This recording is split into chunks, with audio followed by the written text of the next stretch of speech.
Signe is a free spirit. She's got a real wit about her. Certainly spunky. She was playful right from the start. She really has a zest for life. Her mantra is embrace your awkwardness. I think you have to embrace yourself no matter what your personality is. Signe is absolutely delightful. You're a sky-high cutie pie, Mr. Bob Butterfly, A-side cherry pie, rocket Bob, blue sky night. No one can lie, get me by. I've had the honor and privilege to watch her grow into this delightful, joyful teenager who just embraces life and gives back every day in everything that she does. And her burn is part of her story, but it is not her identity and her only identity.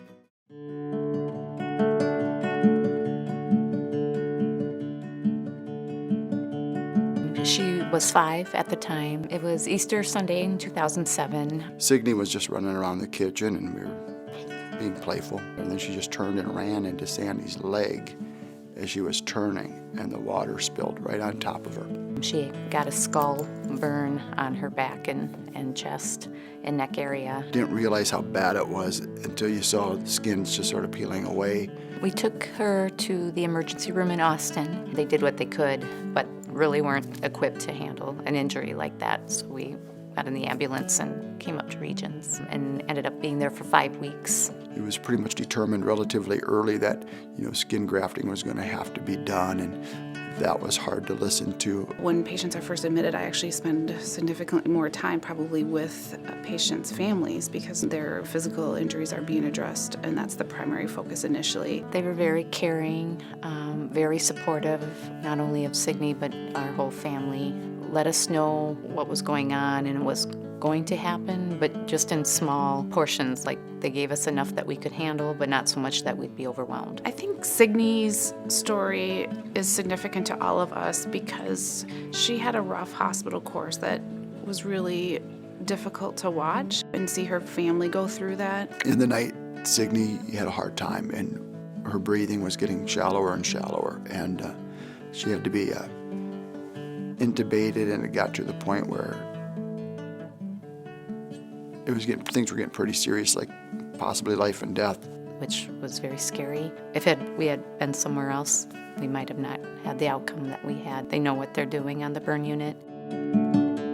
You go there and you don't know what the next day is going to bring. Heck, you don't know what the next minute's going to bring at times. So you're just wondering how you're going to get through this. Families go through huge emotions. For many of our patients, they are out of their homes. They're away from everything that's normal to them. Our family needs so much support, not just me, but like my parents need support and my siblings. People who have a burn have a high rate of stress. Stress from the pain, stress from their injuries, worried about what they're going to look like. And that can translate into post-traumatic stress disorder. We know that the incidence of PTSD, the intensity and the duration of it is much longer and worse if patients do not have those needs addressed right away.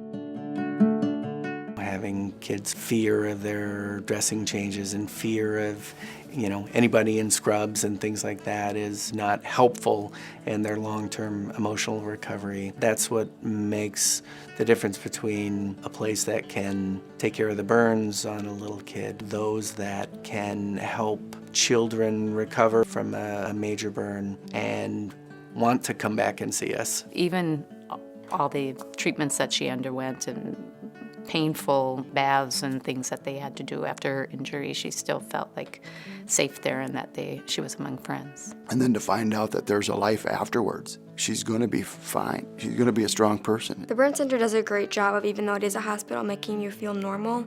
Like you'll get out of here and you will go back to school. She wants to be a child life specialist now.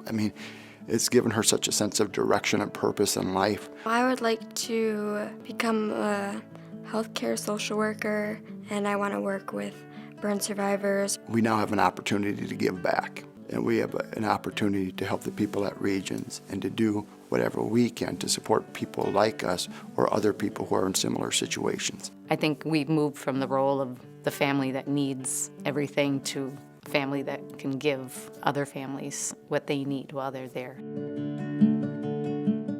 When I saw Signe leave the burn unit, I saw a little girl who had accomplished so much. She is what we hope all burn survivors are.